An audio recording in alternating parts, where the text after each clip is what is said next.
El mundo no terminó en un instante. Se partió por viejas fisuras, ensanchándose pacientemente año tras año, hasta que el crujido se convirtió en un sonido inaudito. La primera de esas fisuras se abrió en la primavera de 2022, cuando los blindados rusos cruzaron la frontera ucraniana y el cielo de Kiev se llenó de emisiones de misiles. La invasión se explicó con el lenguaje directo del revanchismo imperial, y el planeta fingió, durante una temporada, que las sanciones rápidas y la indignación, a gritos, podrían curar la herida. No lo hicieron. Para cuando el segundo invierno pandémico se asentó sobre Europa, las aldeas del frente eran cáscaras quemadas, sus huertos plagados de silenciosas piezas de artillería que servían como marcadores fronterizos entre los muertos y los moribundos. En Washington, la guerra se telegrafiaba primero en las sesiones informativas matutinas, luego en los programas de entrevistas vespertinos, una tragedia lejana que se debatía como un marcador de fútbol. Pero la historia murmuraba otros planes. Enero de 2025 llegó bajo las brillantes luces de una segunda toma de posesión, y el mensaje grabado en el mármol del Mall fue paz a través de la fuerza. Donald Trump, devuelto al despacho oval por un electorado cansado de cruzadas abstractas, convocó a los negociadores a Ankara, luego a Doha y después a un chalet suizo no revelado, donde posó entre Volodymyr Zelensky y el único enviado de rostro gélido enviado por Vladimir Putin. Las cámaras grabaron el apretón de manos. Los mercados se dispararon durante una semana. Los think tanks estamparon libros blancos con palabras como Gran Pacto y Nuevo Equilibrio. Un vicepresidente novato, llamado J.D. Vance, sonrió en el desfile de la victoria. El secretario de Estado, Marco Rubio, habló de disuasión restaurada en una audiencia del Senado. Elon Musk publicó emojis de cohetes celebrando y prometió brindar Internet de órbita a Tierra para todos los hombres, mujeres y niños de la Tierra. Entonces, el arsenal estadounidense se replegó. Los presupuestos se recortaron y 6 meses después de la ceremonia de firma, la ayuda vital a Kiev se cortó silenciosamente. Europa sintió el corte como una frialdad en el esternón.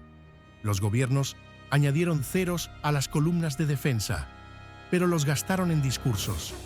El armisticio se anquilosó en un punto muerto. El punto muerto en un dictat. A mediados de los años 30, los oleoductos y gasoductos se extendieron hacia el oeste bajo una nueva administración, y las grandes capitales del continente compraban inmunidad invierno tras invierno. El verano de 2046 acabó con toda pretensión.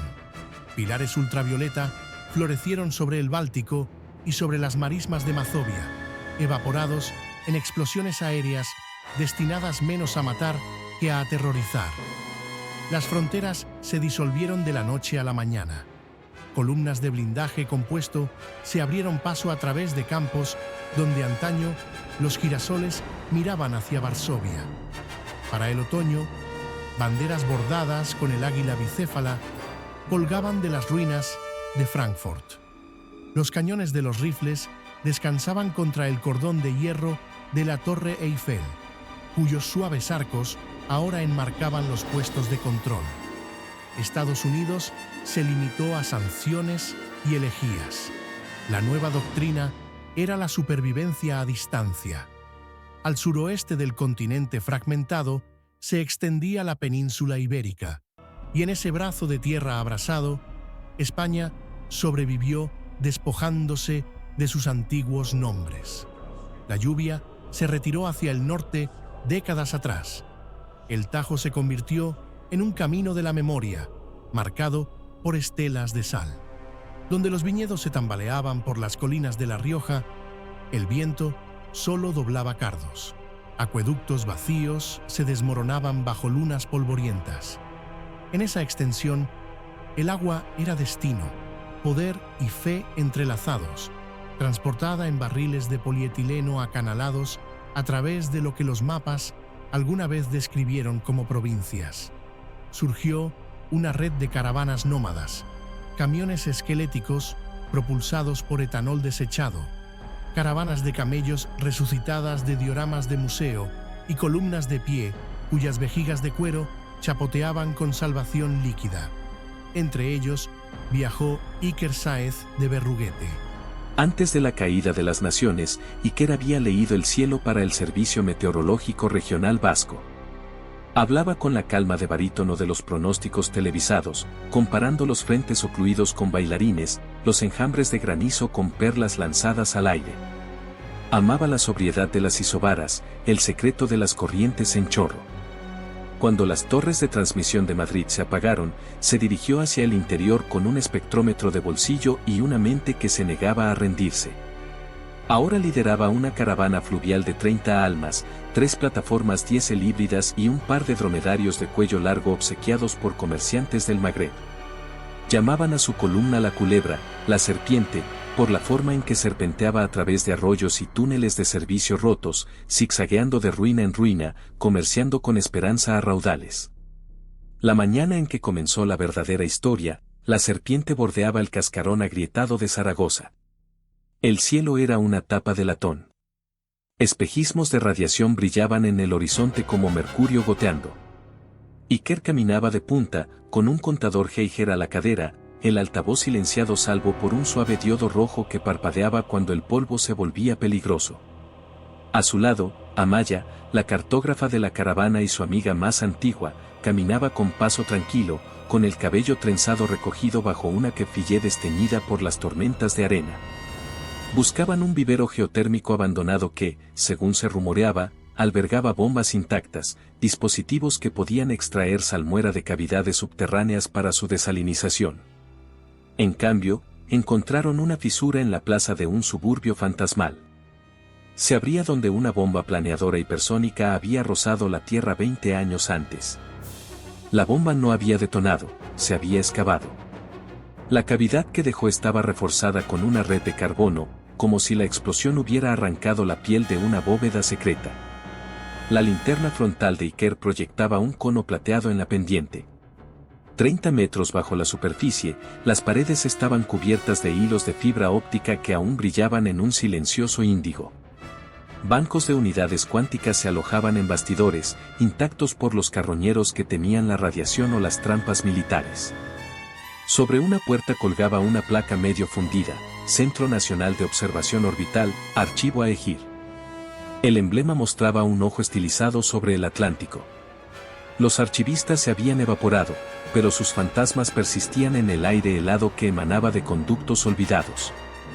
Las pantallas de la consola estaban negras, salvo por un único mensaje parpadeante en BASIC arcaico, introducir clave de descifrado. Junto al teclado yacía una tarjeta de cerámica del tamaño de la palma de un niño, con la superficie grabada con glifos de sol y nubes. Iker contuvo la respiración, los glifos reflejaban la taquigrafía propia de su antigua oficina.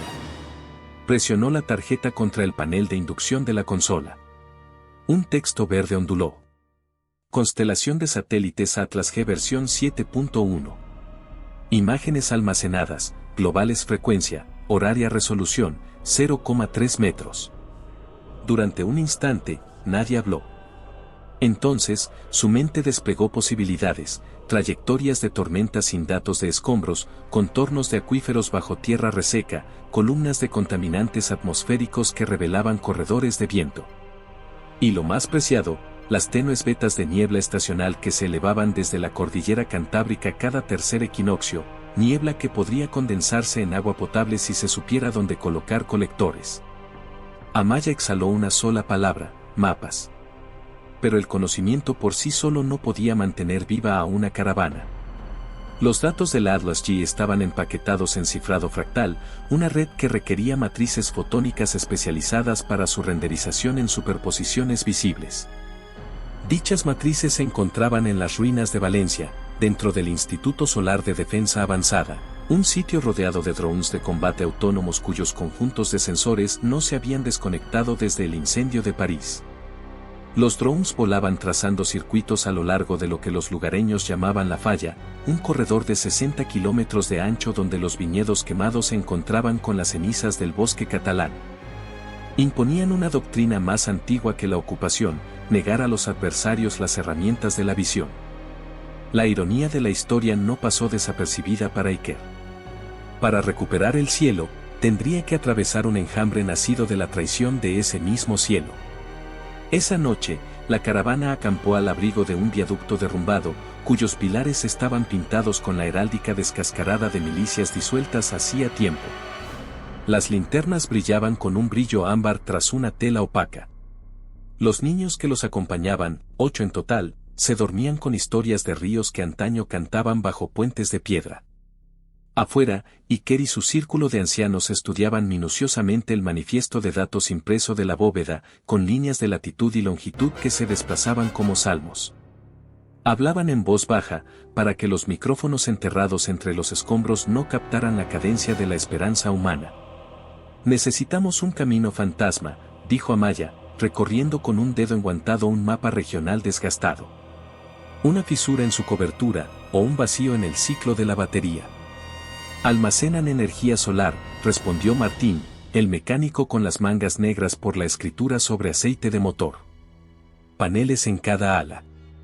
La noche ya no los deslumbra como antes». «Entonces reescribimos la noche», murmuró Iker con la mirada perdida. Recordó trabajos de posgrado sobre la paja en aerosol, sobre la interferencia del microclima mediante halos de partículas, ideas que antes se limitaban a revistas de defensa especulativas. Ideas que ahora podrían permitirles pasar horas sin ser vistos. Amaya vio que la chispa volvía a su mirada, la misma chispa que los había guiado a través de la meseta de los Pirineos cuando tormentas de arena de cristal destrozaban caravanas menores. Ella asintió. «¿Cómo?» «Polvo», dijo simplemente. «Y lo hará». Al amanecer, la serpiente estaba de nuevo en movimiento, sus ruedas crujiendo sobre los montones de yeso que brillaban como olas congeladas. Iker viajaba de copiloto en el camión delantero, garabateando fórmulas en el cristal agrietado de las tabletas, masa de la carga útil, velocidad de combustión del perclorato de amonio recuperado de cargas mineras obsoletas, la densidad del polvo necesaria para formar una nube de 10 kilómetros de longitud que dispersara el radar. Si lograban elevar la nube hasta la capa límite superior al anochecer, los pulsos lidar de los drones se refractarían en ruido durante una sola rotación del circuito, 7 minutos, quizás 8. Suficiente para deslizarse por debajo. La caravana coronó una loma. Ante ellos se extendía el Valle de los Cuchillos, llamado así por las crestas dentadas de varillas corrugadas y los parques solares derruidos que sobresalían de la llanura. Más allá, brillaba la costa lejana, una mancha de peltre donde el Mediterráneo secaba sus últimas mareas. En algún punto intermedio, invisibles pero inevitables, zumbaban los guardianes de la falla. Iker sintió la tarjeta Atlas G en el bolsillo de su pecho, caliente por la presión de su corazón. En sus circuitos yacían siglos de memoria planetaria. En sus pulmones ardía el aliento entrecortado de una especie aferrada a la relevancia. Imaginó a los niños junto a fogatas aún por encender, bebiendo de cisternas alimentadas por granjas de niebla en las laderas cantábricas. Imaginó mapas proyectados sobre tiendas de lona, líneas azules de vapor frío guiando las migraciones. Imaginó el agua riendo de nuevo en las fuentes de piedra caliza de pueblos sin nombre porque aún no habían nacido. El camino se perdía bajo las ruedas de la caravana. Sobre ellos, el sol trazaba una cicatriz blanca en la cúpula del mediodía, testigo silencioso de la aritmética humana, polvo más voluntad igual a futuro. Y en algún lugar del vientre sellado del archivo, los algoritmos murmuraban como semillas esperando la lluvia. Polvo y voluntad, segunda parte. La noche envolvió la caravana en terciopelo incluso antes de que el sol se ocultara por completo. En la era de los cielos envenenados, el crepúsculo duraba solo minutos, como si los cielos mismos se impacientaran con el recuerdo. Bajo esa oscuridad apresurada, Iker ordenó un alto al abrigo de las torres oxidadas de las turbinas. Los molinos de viento habían muerto hacía mucho tiempo, sus aspas destrozadas por tormentas de arena cáustica, pero aún grababan un metrónomo contra las estrellas, sus brazos esqueléticos marcando la lenta aritmética del peligro.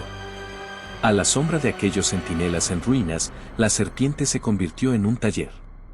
Martín extendió lonas color medianoche y ordenó los botes rescatados, bidones de fertilizante, tanques de oxígeno agrietados, fragmentos de toberas de cohetes de bronce cuyas juntas rellenó con sebo.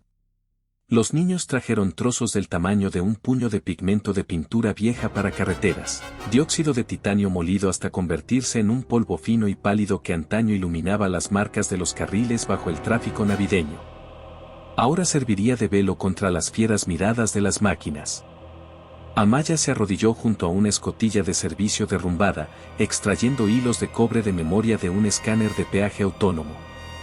Sus hábiles dedos trenzaron el filamento en una sola bobina, una ofrenda a los cálculos de Iker. A su alrededor se alzaba el silencio del miedo reprimido, interrumpido por el suave rugido de los motores al ralentí, listos para avanzar si se encendían los reflectores de las patrullas. Iker se apartó del bullicio, con la mirada alzada hacia el horizonte desgarrado. Las constelaciones que una vez conoció se agazapaban tras una neblina de hollín a escala nanométrica, pero aún podía leer el pulso del clima en la oscilación de las distantes columnas de calor. Esta noche, la troposfera se mantenía inestable, con capas deslizándose unas sobre otras como placas tectónicas de aire, prometiendo una repentina cizalladura del viento en altitud. Perfecto, pensó. La turbulencia perturbaría las redes inerciales de los drones, amplificando el caos de la paja. Sintió el peso de la tarjeta de control Atlas G contra el esternón y se permitió un momento de reflexión privada. Este camino, su camino, lo había elegido dentro de un túnel bañado por una luz fantasmal índigo, pero sus raíces eran más profundas, se remontaban a las estaciones meteorológicas de la costa cantábrica, donde, como meteorólogo novato, había visto a los pescadores leer el cielo no en las cartas, sino por el sabor de la humedad en sus lenguas. Conocer el aire, le dijo una vez su mentor, es la primera forma de oración. Esa noche rezó mezclando polvo con oxidante. Cuando los cohetes improvisados estuvieron listos, la caravana avanzó hacia la llanura negra de los cuchillos.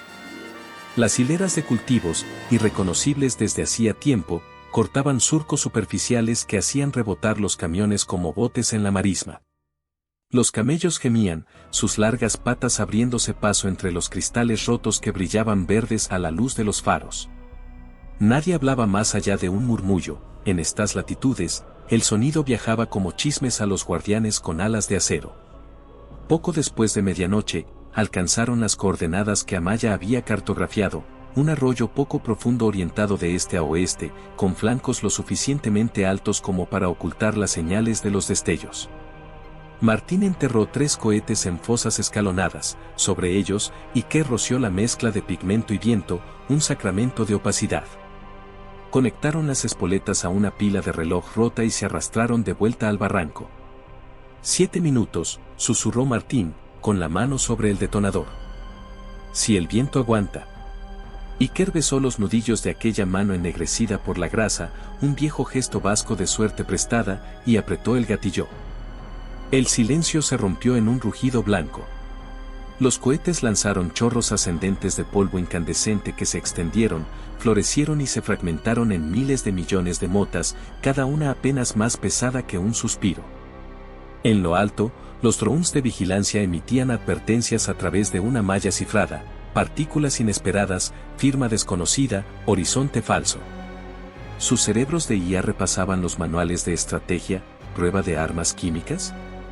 Pluma de ceniza volcánica, mientras que, abajo, la serpiente aceleraba sus motores y se deslizaba hacia el norte. Amaya conducía de punta, con los nudillos blancos como el hueso al volante, mientras remolinos de polvo se formaban entre los restos del cohete, enroscándose como serpientes plateadas. Detrás de ella, los niños se acurrucaban entre barriles de agua que chapoteaban y susurraban la única oración que conocían: que amanezca. Nunca les habían enseñado a los mayores sobre el pan y el perdón diario. El mundo se había quedado sin pan mucho antes de la misericordia. En cielo abierto, los drones se adaptaron más rápido de lo que los hombres habían predicho. Un rayo de luz de luna iluminó las alas de carbono que giraban hacia las cuadrículas de búsqueda. Los pulsos del lidar se abrían paso entre jirones de polvo. Uno encontró la camioneta trasera de la caravana, un Opel destartalado cuya capota aún lucía una calcomanía turística descolorida del antiguo horizonte de Madrid. Para la mente de la máquina, era una señal de calor no autorizada. Reglas establecidas, interceptar. El cazador se soltó de su anillo de patrulla y se zambulló. Lua, la hija de Martín, viajaba en el último camión, atendiendo a los dromedarios. Cuando el dron se detuvo, solo vio un repentino destello violeta y sintió que la estática le erizaba el vello de los brazos. El instinto, más antiguo que el lenguaje, la arrojó bajo la lona. El asta de la bomba atravesó la cabina del conductor en un destello blanco, vaporizando nervios, acero, gasolina.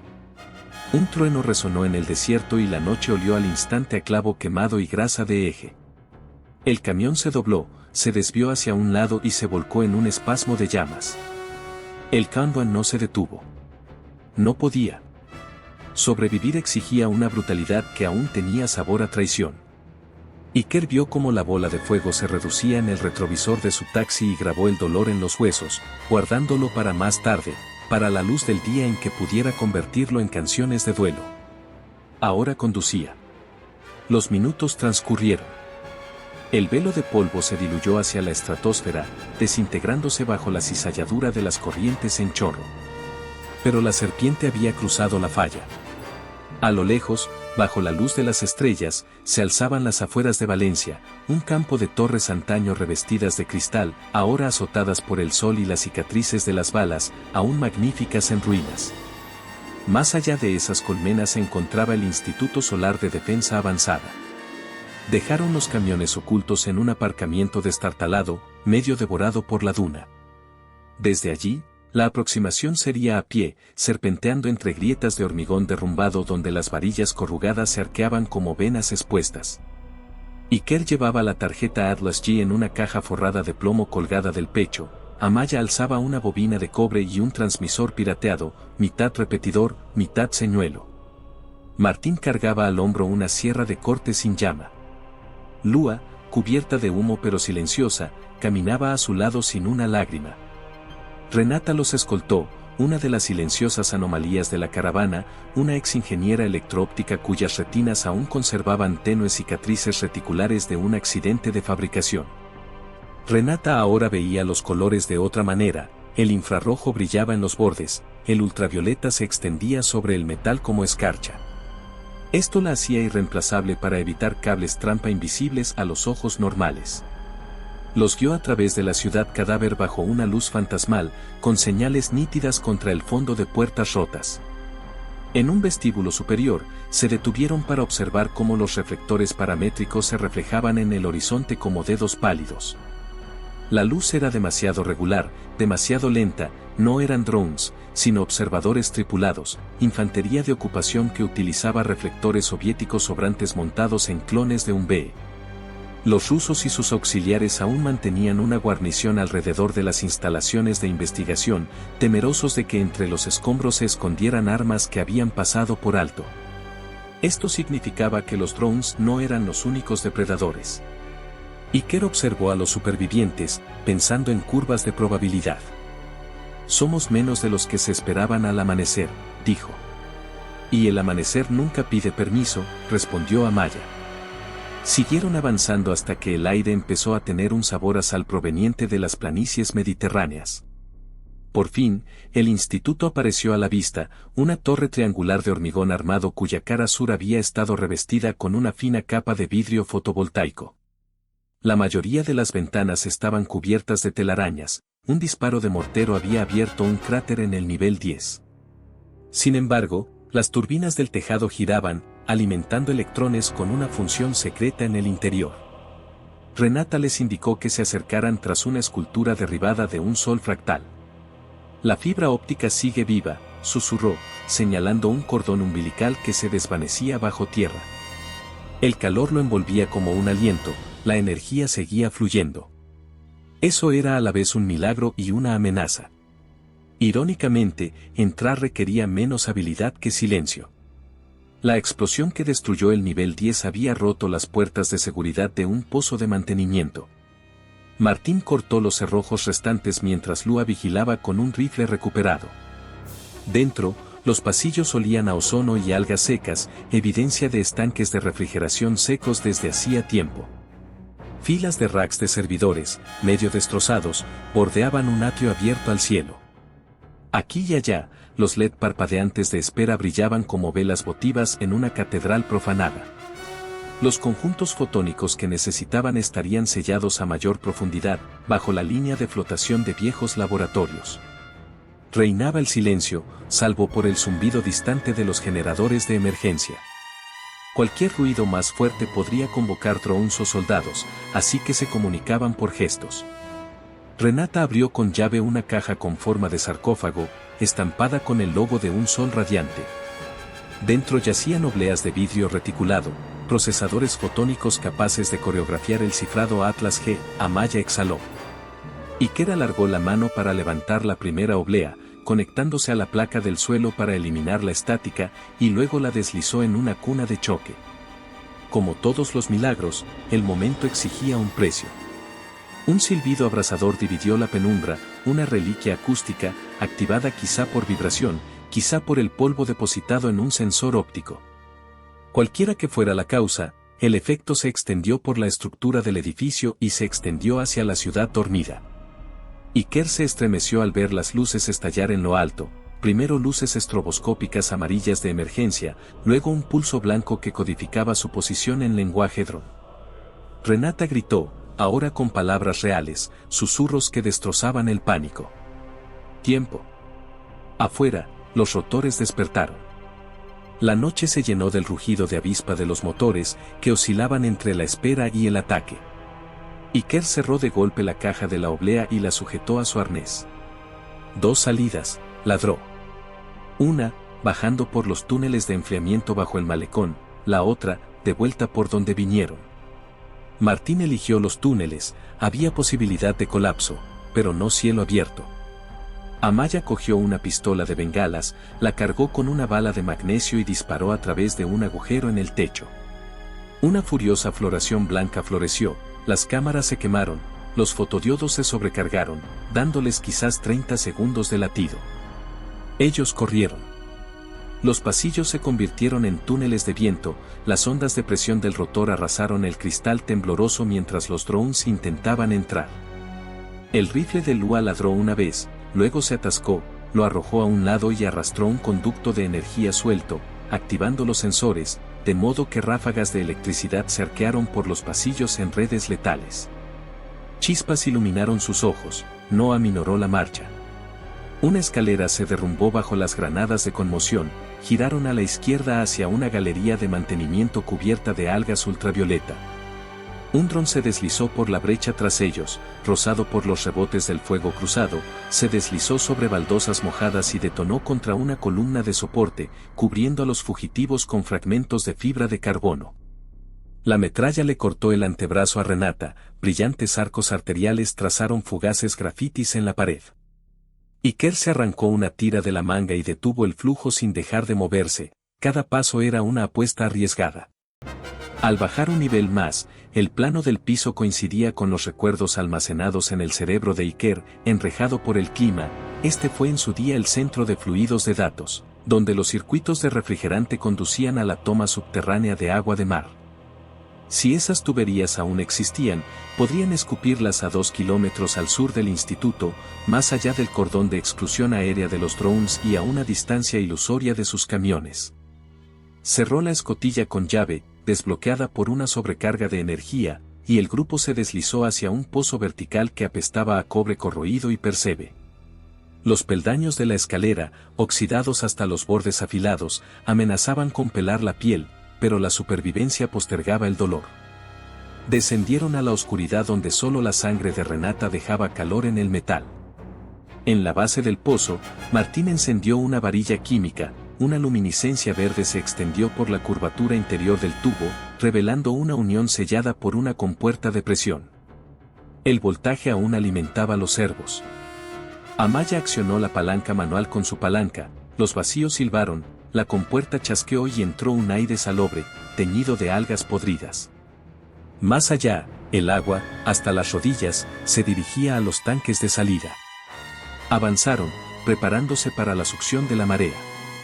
En lo alto, ecos de explosiones retumbaban en el pozo, drones desplegando su furia contra pasillos vacíos. Iker sabía que eventualmente rastrearían erupciones de calor aquí abajo, pero las obleas fotónicas estaban protegidas por la carcasa, su firma térmica se filtraba en el agua de mar del fondo.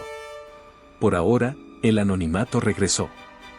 La tubería emergió bajo un embarcadero fracturado. Emergieron como buzos nacidos de vientres de acero, tragando un viento salado y gélido. Arriba, el cielo preamanecer se tiñó de púrpura. Las noches en Iberia eran cortas, el horizonte ya titilaba con un amanecer piroclástico. Los drones preferían la oscuridad, la óptica era menos efectiva con la luz solar oblicua, así que su ventana de persecución se redujo. Desde el rompeolas, siguieron la costa hacia el norte, en paralelo a la autopista fantasma, hasta reunirse con los camiones ocultos justo cuando el cielo se incendiaba. Iker escudriñó el firmamento, sin estelas de condensación que los persiguieran, y exhaló una risa entrecortada, ajena a la suya. Martín besó la frente manchada de hollín de lúa, Renata se desplomó junto a un hueco de rueda, vendándose el brazo con un tubo esterilizado. La serpiente había perdido un camión, 4 almas, una inocencia que se medía en toneladas métricas, pero había ganado las claves para leer un mundo destrozado. La caravana avanzaba hacia el oeste, alejándose de las torres esqueléticas de Valencia, cargando con un mapa estelar de salvación comprimido en obleas delgadas como el pan de comunión. Al frente se extendían montañas dentadas como dientes rotos, valles donde charcos de radiación bullían a fuego lento bajo el resplandor del mediodía, territorios patrullados por milicias humanas que no confiaban en los drones más que en extraños. Sin embargo, el agua susurraba de nuevo en los sueños de Iker, vapores que se condensaban en las crestas, gotas que se deslizaban hacia los colectores, niños bebiendo bebidas sin parar en tazas desportilladas. Aún tendría que traducir esas imágenes espectrales en rutas, aún tendría que anclar redes de niebla de 40 metros de altura, aún tendría que convencer a las aldeas atadas por el miedo de compartir los embalses. El conocimiento siempre había sido la parte fácil. La fe, más difícil. La fe en que el polvo y la voluntad podrían tejer un futuro donde los estados se habían desmoronado. En un cruce de camino cerca de las ruinas de Teruel se detuvieron. Iker abrió con el pulgar la caja forrada de plomo. La luz del sol incidió en la oblea, se refractó y esparció arcoíris en miniatura sobre el salpicadero agrietado. Les mostró los colores a los niños. Elijan uno, les dijo. Algún día construiremos un río de esa sombra. Y por primera vez en muchos años, el silencio no respondió con desesperación. El mundo escuchó, quizás, y esperó. Polvo y voluntad, tercera parte. La mañana llegó abrupta y cruda, arrastrando un sol rojizo sobre las afiladas colinas de Aragón. La serpiente avanzaba lentamente hacia el oeste por el fantasma de una autopista cuyo asfalto se había ampollado y reventado como la piel de un leviatán muerto hacía tiempo. Los amortiguadores gemían, los cojinetes de las ruedas sollozaban acero en polvo. Sin embargo, cada kilómetro acercaba a la caravana a las tierras altas, donde la humedad aún rozaba los picos de piedra, y esa esperanza apaciguaba los ánimos desfallecidos mejor que cualquier himno. Iker conducía en silencio, con los codos apoyados en el volante. La caja de la oblea fotónica yacía doblada a su lado, su peso era el único punto fijo alrededor del cual orbitaba su mente. Con las prisas de la noche anterior, no habían probado los procesadores, no había una fuente de energía estable ni protección contra las señales de los drones. Pero los mapas enterrados en Atlas G permanecerían inertes hasta que esas obleas despertaran, y sin los mapas, su búsqueda no sería más que una peregrinación sedienta. A su lado, Amaya desplegó las cartas meteorológicas rescatadas de la polvorienta sala de archivos del instituto. La mayoría eran de antes de la guerra, buenas para memorizar patrones, casi inútiles para el caos moderno, pero las notas marginales, escritas a mano por investigadores desaparecidos hacía tiempo, insinuaban zonas ideales de microclima donde la humedad residual se adhería al terreno.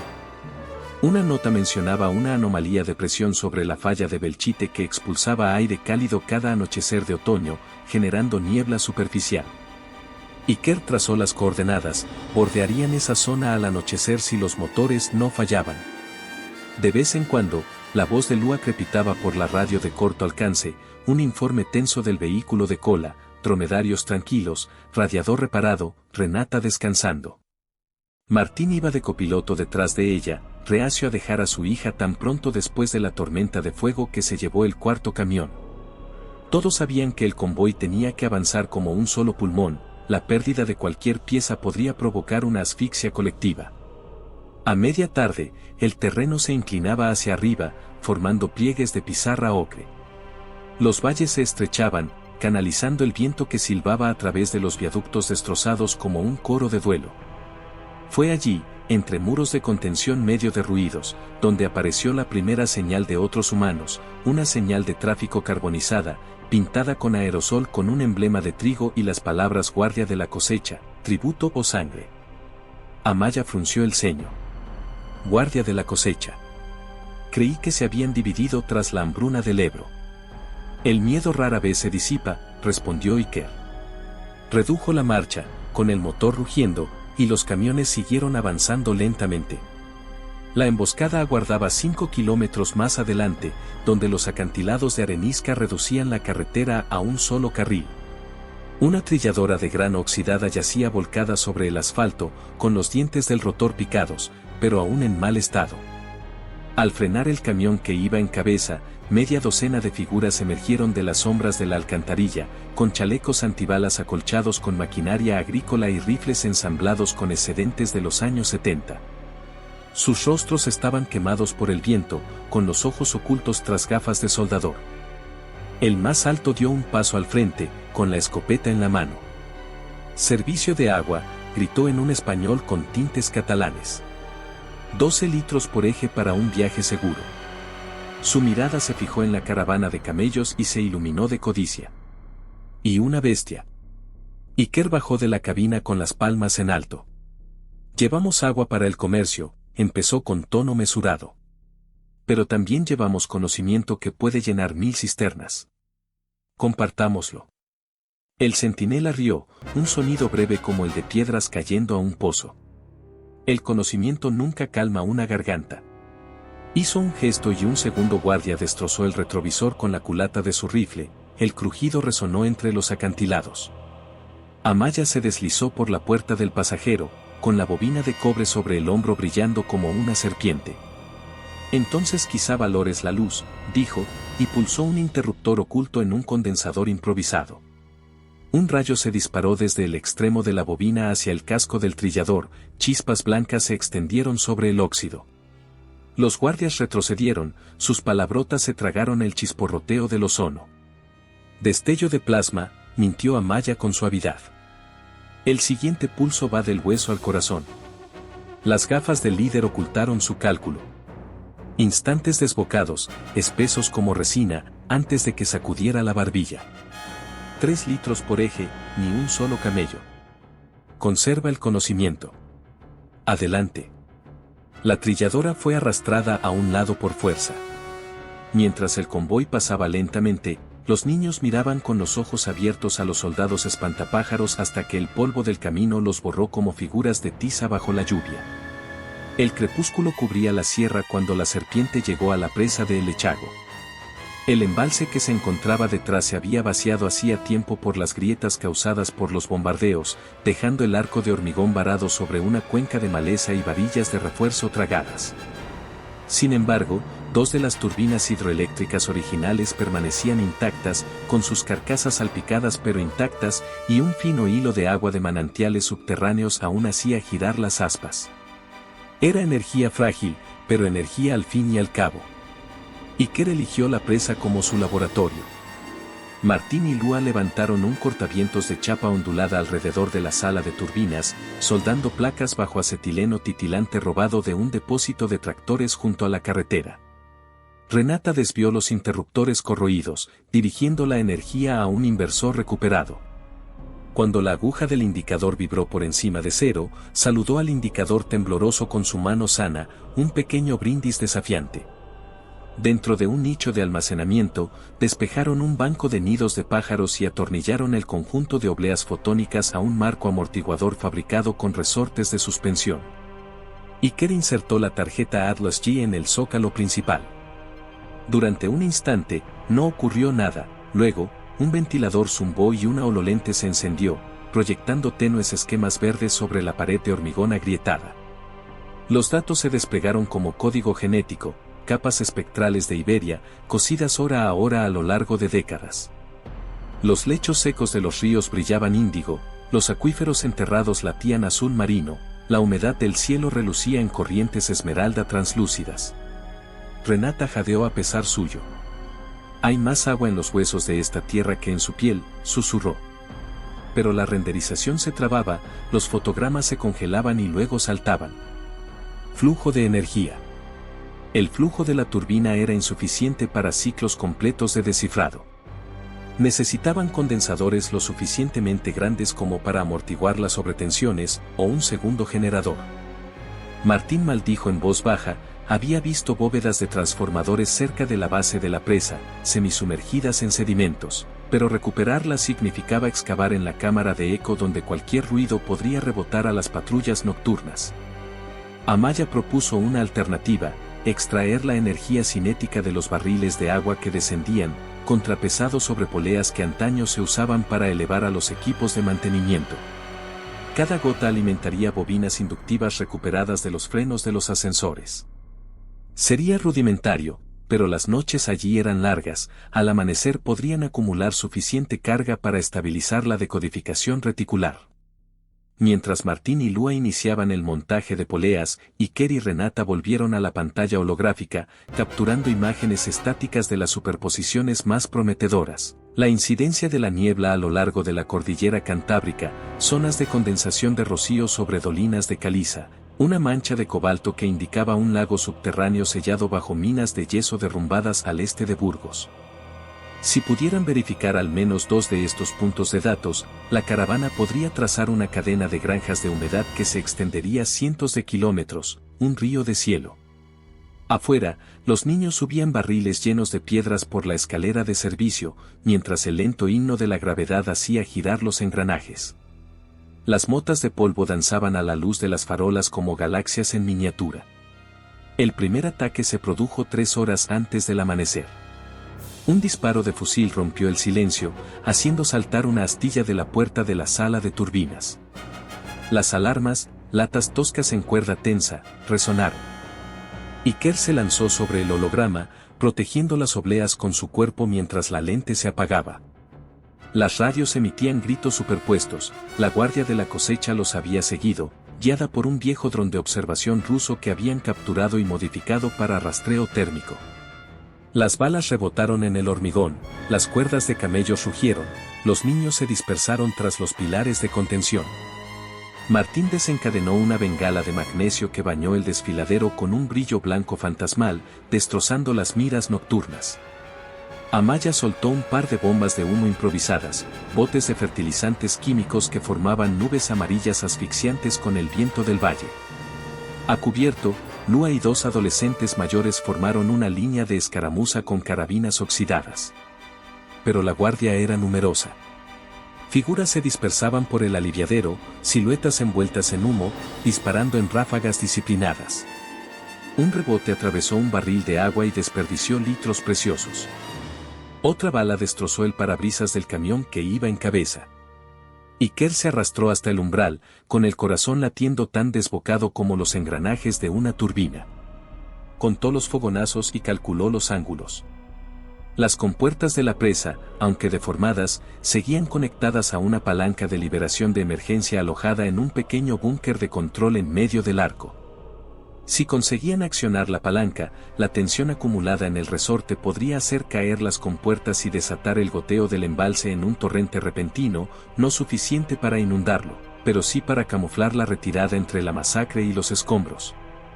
Sin embargo, el búnker se alzaba expuesto sobre el borde del desfiladero.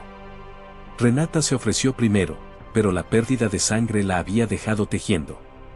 Martín negó con la cabeza. Tengo las piernas más fuertes, dijo, levantando la sierra sin llama como escudo improvisado. Lua le agarró la muñeca. Y las mías son más rápidas. Las discusiones se disolvieron bajo el nuevo bombardeo. Finalmente, Amaya habló, me voy. Su mirada sostuvo la de Iker medio segundo, intercambiando ecuaciones que solo ellos entendían, riesgo versus esencia de la misión, costo versus los niños del mañana. Se quitó la ropa, se colgó la bobina del condensador a la espalda y echó a correr. Los disparos resonaban en la cresta de la presa tras ella. Pero la guardia de la cosecha no había visto recargarse la bobina durante la noche. Cuando su líder se inclinó desde su escondite para apuntar, Amaya accionó el gatillo de descarga. Una corona de relámpagos azules se arqueó desde su espalda hacia las barandillas de acero del búnker, saltó a los rifles y bailó sobre el alambre de púas. La estática resonó en los tímpanos, los gritos de mando se transformaron en aullidos. Amaya se lanzó de hombros por la puerta del búnker. Un instante después, el valle tembló.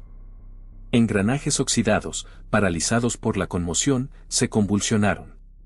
Una compuerta se desplomó sobre un cable destrozado, otra se atascó entreabierta, y un muro de agua color lodo se desató en la garganta, arrojando escombros, espuma y atacantes que gritaban a remolinos hirvientes.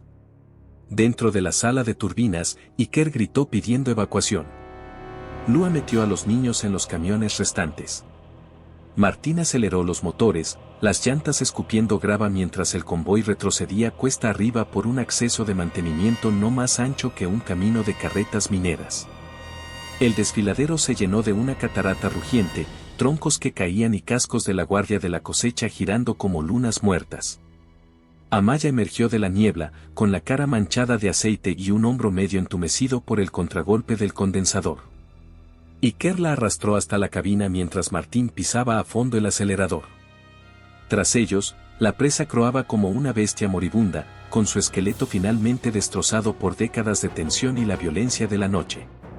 Los dientes de hormigón se derrumbaron, una nube de polvo se elevó como un hongo hacia el cielo antes del amanecer. 10 kilómetros más adelante, donde el camino se inclinaba hacia las laderas, se detuvieron a contar a los vivos. 2 más faltaban, un anciano guardián y un niño que había intentado recuperar un juguete caído. El dolor les abría los pulmones, pero no había tiempo para rituales. Columnas de humo ya arañaban el horizonte, los refuerzos de la milicia llegarían rápidamente por radios agrietadas. El Oloric sobrevivió, con las células de energía intactas, aunque la sincronización de datos se congeló a mitad del análisis. Aún así, los fotogramas capturados antes del ataque fueron suficientes para definir la estrategia. Iker reunió a los ancianos junto a los motores inactivos. Primero la cordillera, dijo, tocando el mapa espectral. Los campos de nubes aquí tienen un promedio de 90 gramos de humedad por metro cúbico cada semana de equinoccio. Desplegamos redes, condensamos y almacenamos en depósitos escalonados. Su dedo trazó curvas cerradas a través de los cañones. La ruta atraviesa la brecha, tierras altas ocupadas. Podemos intercambiar el pasaje por fruta de hueso, o tal vez tengamos que forjarlo. Los ojos de Martín ardían. Tallamos. Renata colocó su mano vendada sobre el mapa. El conocimiento es suficiente espada, si la afilamos. Amaya, pálida pero intacta, añadió una nota final, y aprendemos de esta noche, el polvo vela el cielo, el agua ahoga el arma. Dominamos los elementos, no solo los soportamos. Iker cerró el maletín. Luego subimos. El amanecer destelló oro fundido sobre las estribaciones cántabras mientras la serpiente iniciaba el ascenso. Los motores se tensaban, los niños cantaban suaves contrarritmos al ritmo de los pistones, y una nueva historia se avivó en el eco del valle, una historia de luz robada. Ríos resucitados y plegarias nacidas del polvo que aún podrían alzarse, condensarse y caer como lluvia sobre una tierra que había olvidado incluso su sonido. Polvo y voluntad, cuarta parte. El amanecer gris se licuó en plata mientras la serpiente ascendía por la primera terraza real de la cordillera Cantábrica. Allí, el terreno ya no se extendía, se plegaba, como un origami, en cañones ribeteados de cuarzo y pizarra. Cada curva exigía una oración a baja velocidad. Los camiones de Martín resoplaban como viejos sementales, con los pistones tan calientes que se volvían blancos como un fantasma.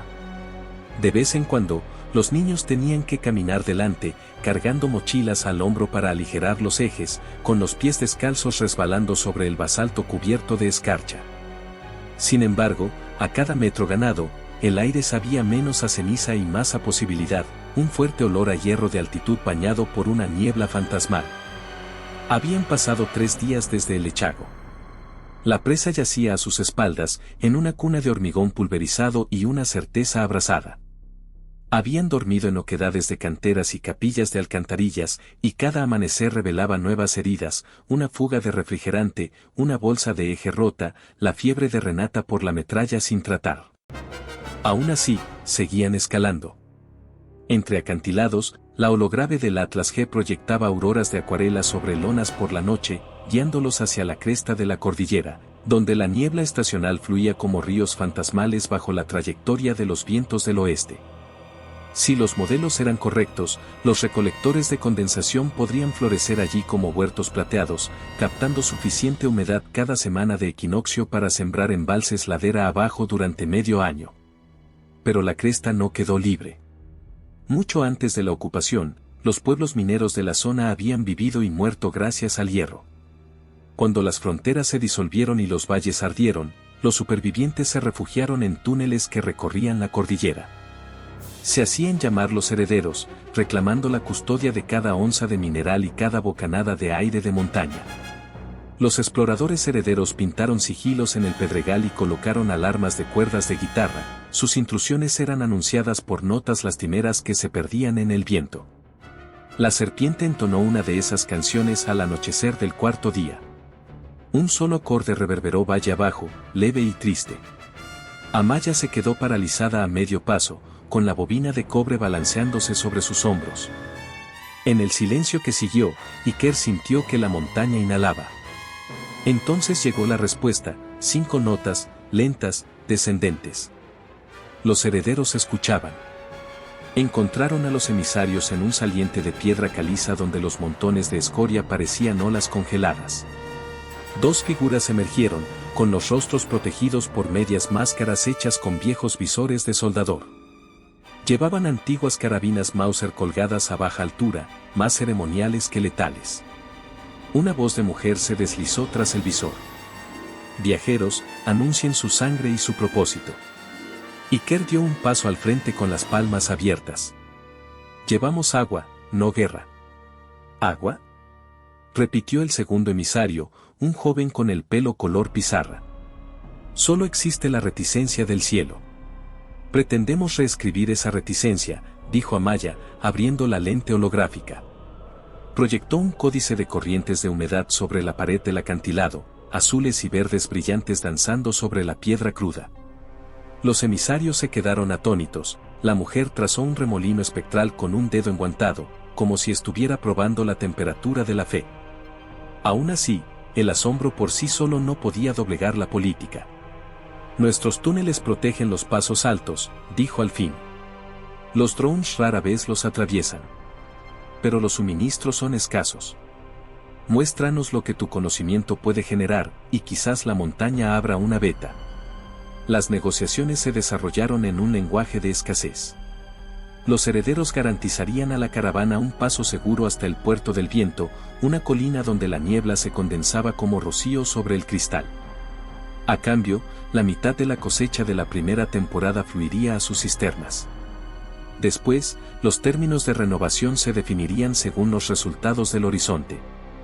Amaya selló el pacto con un filamento de cobre trenzado alrededor de un fragmento de mineral de hierro.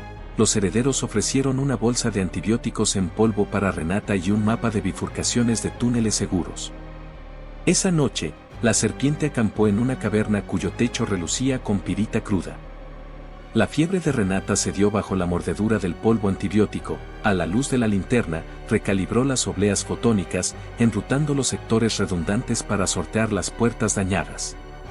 Lua aplicó parches de resina a los arneses de los dromedarios, tarareando suavemente canciones que, según ella, eran más antiguas que la guerra. Cerca de allí, unos niños trazaban patrones de niebla en la tierra y discutían qué constelación traería lluvia primero. Cuando finalmente se durmieron, fue un sueño profundo y sin sueños, como si la propia montaña acunara su agotamiento. Puerro del Viento se reveló al amanecer 2 días después, una colosal hendidura entre 2 picos gemelos que canalizaba los vientos polares hacia el sur. Pinos desgarrados se aferraban al pedregal, con sus agujas lacadas por la escarcha. El aire allí no era solo frío, estaba cargado de agua no caída, cada respiración un sorbo. Iker sintió cómo se le formaba una gota en las pestañas. El holograma lo confirmó, la saturación subió cerca del 98% cuando la velocidad del viento se estancó al anochecer. En términos meteorológicos, la puerta era un cáliz invertido. Tenían una semana hasta la oleada de niebla del equinoccio. Tiempo suficiente, apenas, para tejer redes de alambre e izar velas de condensación. Los herederos emergían de los túneles cada amanecer, entregando carretes de malla de salvamento y cojinetes sin óxido. A cambio, los mecánicos más jóvenes de la Serpiente sellaban bidones de agua con fugas y recableaban un generador dentro del acceso principal, iluminando murales que habían permanecido en la oscuridad durante 20 años. La cooperación era como la chispa del pedernal, pero las chispas necesitaban yesca. Amaya supervisaba el tejido de la red, con el hombro lesionado vendado con fuerza. Enseñó a los niños a empalmar fibra, cosiendo mallas con hilos de silicona extraídos de paneles de vidrio pulverizados. Martín diseñó pilones de anclaje con bloques de motor soldados a traviesas de ferrocarril, hundidos en bolsas de permafrost. Renata supervisó la calibración de las turbinas, la niebla condensada se filtraba en las hélices microhidráulicas que cargaban los condensadores para la proyección holográfica y las balizas de onda corta. Iker, mientras tanto, escalaba la cresta antes de cada amanecer, anemómetro en mano, leyendo el aire como los sacerdotes leían las entrañas. A la tercera mañana, una densa capa de estrato se cernía sobre sus cabezas, un rumor de abundancia inminente. A la sexta, el cielo se tiñó de púrpura y un trueno sordo rondaba más allá de los picos occidentales. Bajó al campamento con noticias. Una pared de niebla se aproxima al anochecer del primer equinoccio. 12 horas. Risas, vítores, algunas lágrimas. Luego, frenesí. Redes izadas en troncos de poleas, botavaras de vela trinqueteaban hasta que los tensores zumbaban. A lo largo de la cresta, las bobinas de cobre emitían estática mientras los microcalentadores calentaban los puntos de anclaje para evitar las soldaduras de hielo que podrían cortar los cables. Los herederos se alineaban en el muro de la puerta, con sus Mausers reconvertidos en astas de bandera con banderines de lino recuperados de antiguas aulas. Incluso los niños percibían el giro de la historia. El crepúsculo deslizó su filo sobre las cumbres. Las temperaturas se desplomaron, el viento amainó y, como si una puerta invisible se abriera de par en par, una marea de niebla inundó el paso. Se movía como leche vertida lentamente, se enroscaba, se derramaba, se tragaba las redes enteras. Las hebras de malla vibraban. Las gotas se unían, se mezclaban, se engrosaban, goteaban por los canales de las canaletas hacia los canales de acrílico desguazados de los techos de los invernaderos. El sonido era diferente a todo lo que los niños habían conocido, un repiqueteo suave e incesante que recordaba la lluvia olvidada en los balcones. Varios simplemente se quedaron con la boca abierta, atrapando las gotas con la lengua. Martín midió la entrada. 600 litros la primera hora, susurró. Madre mía. A medianoche, las cisternas de almacenamiento se abultaron. El condensado rebosaba y llenaba las conchas de cisternas semienterradas, marcadas con el sello del heredero. Los ancianos de ambos grupos vertían agua en copas de arcilla, y por un instante, siglos de conflicto supieron a fría claridad. Los rituales que siguieron fueron torpes, improvisados, niños golpeando botes vacíos en rítmica gratitud, Amaya ofreciendo una bobina de cobre pulido al viento de la cresta, un coro del heredero entonando un antiguo himno minero vasco que antaño marcaba el fin de los turnos. Bajo la sombra de la red, se sembraron nuevos mitos. Sin embargo, el resplandor del amanecer reveló que ningún milagro se libraba de la sombra. El hielo lastraba las velas superiores, forzando los postes más allá de su tolerancia de diseño. Una botavara se quebró, arrojando una red a la maleza del barranco, donde se enganchó y se rompió. Peor aún, los satélites térmicos que orbitaban bajo banderas extranjeras habían detectado una emisión de calor anómala procedente de los calentadores de condensado. Las conversaciones de radio interceptadas por Renata sugerían que los drones de ocupación estaban desviando sus patrullas de la meseta para investigar actividad hidrológica no autorizada. Tuvieron 2 días, quizá 3, antes de que unas alas de acero tallaran estelas de condensación en el cielo. Iker convocó un consejo en lo alto del túnel principal. Podemos desmontar las redes, dispersarnos, escondernos en túneles, dijo con la voz hueca en medio del vendaval. Preservaremos vidas, pero perderemos escala de cosecha. O defenderemos la cresta sabiendo que el fuego puede caer. Un viejo heredero llamado Gariko Itz, con barba como virutas de óxido, respondió primero. Esta agua es la primera cosa suave que mis nietos han probado desde que nacieron. Voto porque luchemos. Otros asintieron. Incluso los niños comprendían la aritmética de la libertad. Sin agua más allá de la cordillera, las caravanas al sur del Ebro perecerían. Sin agua dentro de la cordillera, los túneles se convertirían en tumbas. Surgió una estrategia. Convertirían las velas de condensación en bengalas reflejadas, enfocando la luz solar en pulsos cegadores dirigidos a la óptica de los drones. Las bobinas de cobre se convertirían en látigos EMP, de corto alcance, de un solo uso, letales para circuitos sin blindaje. Lo más crucial era que el holograma proyectaba corrientes celestes que podían generar corrientes térmicas, engañando a la guía autónoma para que ascendiera demasiado empinado y se detuviera en el aire enrarecido. La propia cresta sería su compañera, altitudes vertiginosas, corrientes descendentes como puños. El trabajo se reanudó en un silencio febril. Velas reorientadas, cubiertas con pintura reflectante para aeronaves, rescatada de un taller de mantenimiento de una estación de esquí abandonada. Bobinas de cobre rebobinadas con espiras adicionales, condensadores cargados con el excedente de microturbinas. Los niños practicaban silbatos de señales, 3 trinos para avistar drones, una nota larga para replegarse en túneles. Los drones llegaron al amanecer del tercer día, 5 siluetas angulares hendiendo el cielo cobalto, con estelas de condensación grabadas como garras. Se inclinaron en un patrón de espera, escaneando. Cuando las redes refractaron el amanecer en fragmentos estroboscópicos, las máquinas, confundidas, bajaron los sensores. El primer látigo PEM destrozó los giroscopios del dron líder, este giró en espiral, impactó contra la pared de un acantilado y se vaporizó en una explosión de magnesio. Pero los demás aprendieron algoritmos de ciclos en plena espiral, lanzando micromuniciones que detonaban en el aire, cortando las redes en cintas. Amaya disparó llamaradas solares, los reflejos quemaron la óptica de banda ancha. 2 drones perdieron la calibración y se elevaron, buscando falsas térmicas, tal como Iker predijo, donde la escasez de oxígeno privó a sus motores. Se detuvieron, cayeron más allá de la cresta y detonaron con explosiones lejanas, amortiguadas por los campos de nieve. La victoria sabía a electricidad en la lengua, pero 2 drones seguían merodeando. Uno ametralló la boca principal del túnel con flechillas de tungsteno. La roca explotó. Gariko Itz cayó con el pecho abierto, Lua arrastró a niños más pequeños hacia un túnel de apoyo mientras gritaba maldiciones. Martín aceleró un cabrestante de servicio para catapultar un fragmento de red lastrado con pistones de motor. Golpeó la raíz del ala del dron, el aparato guiñó, pero el piloto automático corrigió el rumbo, desviándose para una segunda pasada. Renata salió tambaleándose de una cabina de control, con el holograma en alto, y las lentes proyectando falsas señales infrarrojas en espirales por el valle, un caleidoscopio digital que imitaba 1000 latidos humanos.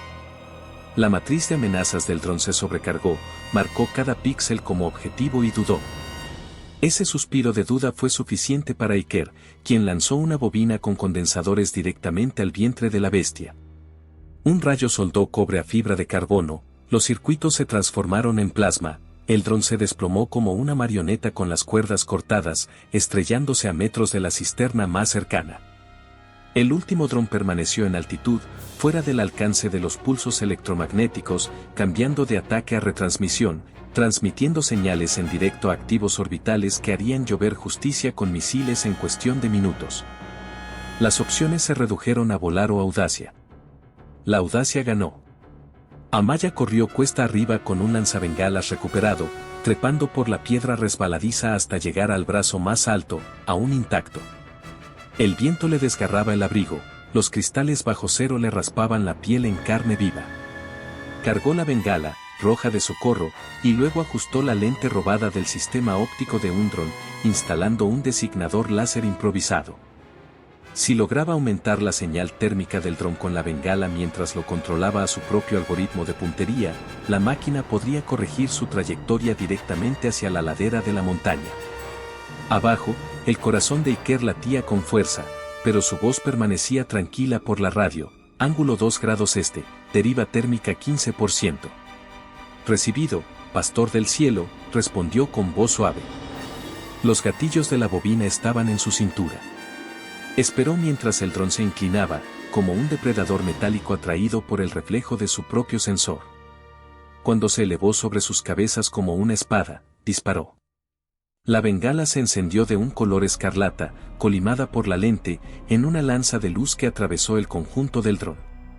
La IA, confundida, giró, persiguiendo el calor fantasma, directamente hacia un contrafuerte de granito más antiguo que la memoria.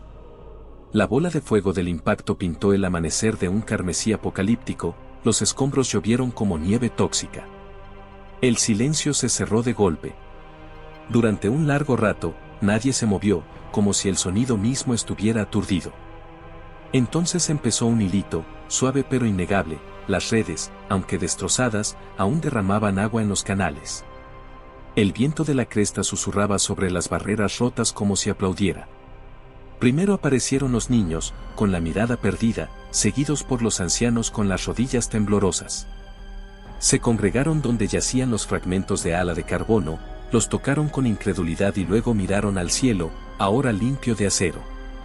Renata se desplomó contra un pilono, con lágrimas mezcladas con la escarcha. Quizás tengamos un momento antes de que lleguen más, dijo con la voz entrecortada. Pero también tenemos pruebas, respondió Iker, señalando las cisternas desbordadas. El mundo de aquí arriba produce agua del aire. Otros seguirán el camino de la sed hacia la cresta de la lluvia. Y nosotros estaremos preparados. Las semanas se convirtieron en meses. La serpiente se despojó de su efímera piel, convirtiéndose primero en una aldea, luego en un entramado de terrazas unidas por tuberías negras. Se multiplicaron las redes de niebla, cosidas con seda de paracaídas y cableado recuperado. Los estanques de las cisternas reflejaban cielos salpicados de cirros. Los herederos y los caravaneros rebautizaron Puerto del Viento como puente de nubes y tallaron marcadores para los viajeros, una serpiente de cobre entrelazada con un pico de hierro, coronando una ola. Las noticias viajaban en suelas de botas y ráfagas de radio pirateadas. Familias de los valles irradiados llegaban con carros de hojalata, ofreciendo semillas, circuitos y canciones. Algunos se quedaban, tejiendo redes. Otros llenaban calabazas con el agua recolectada y la llevaban al sur para intercambiarla por antibióticos y mecha para lámparas, difundiendo el rumor de un lugar donde la lluvia había renacido. Con cada convoy, el mapa dentro del Olorik de Iker se volvía menos teórico, nodos de granjas de humedad salpicaban la columna vertebral cantábrica, unidos por alianzas de necesidad. Las milicias de la resistencia, antes territoriales, cambiaron sus cálculos. El agua superó a las fronteras, los pactos de protección reemplazaron las exigencias de peaje. Incluso los ocupantes distantes parpadearon, la confusión se filtraba a través de la cadena de mando, sus señales satelitales mostraban redes de niebla que brillaban como seda de araña, pero no columnas de tropas, ni blindados pesados, solo reductos de infraestructura civil inmunes a la intimidación. Una nueva doctrina susurraba en los cuarteles ocupados: no se puede bombardear el cielo para obligarlo a obedecer. Una noche, bajo las estrellas, Iker se encontraba junto a la cisterna más grande, con la superficie ondulándose por la luz de la luna. Amaya se unió, con el hombro curado y las pestañas adornadas con cristales de niebla. Observaron a los niños lanzar barquitos de papel hechos con viejas hojas de racionamiento, cada uno con un deseo inscrito. El de Lua se acercó, que los ríos aprendan sus nombres de nuevo. Solía predecir el mañana, dijo Iker en voz baja. Siempre sentía que hacía trampa para saber las intenciones del cielo. Ahora me doy cuenta de que predecir nunca era suficiente. Tuvimos que intervenir. Amaya sonrió, mientras el aire humeaba entre ellos. Nunca vencimos al clima, Iker. Negociamos. Señaló las redes que ondeaban con el viento nocturno. Polvo, voluntad y un lugar en la mesa. Le limpió una gota de la mejilla, sin saber si provenía de una nube o de un ojo agradecido. ¿Cómo se llama este capítulo del Atlas? Lo pensó. Quizás ningún capítulo, dijo. Que sea un prólogo. La historia donde la gente recuerda que la supervivencia es colaboración, no conquista. A su alrededor, la niebla se disipó, revelando constelaciones más antiguas que las fronteras. Más allá de los picos, se extendían valles aún ardientes, campos aún salados. Pero en esta cresta, el agua se acumulaba en silenciosa abundancia, y nuevas canciones resonaban en los pasillos de los túneles, canciones que contenían a la vez truenos y nanas.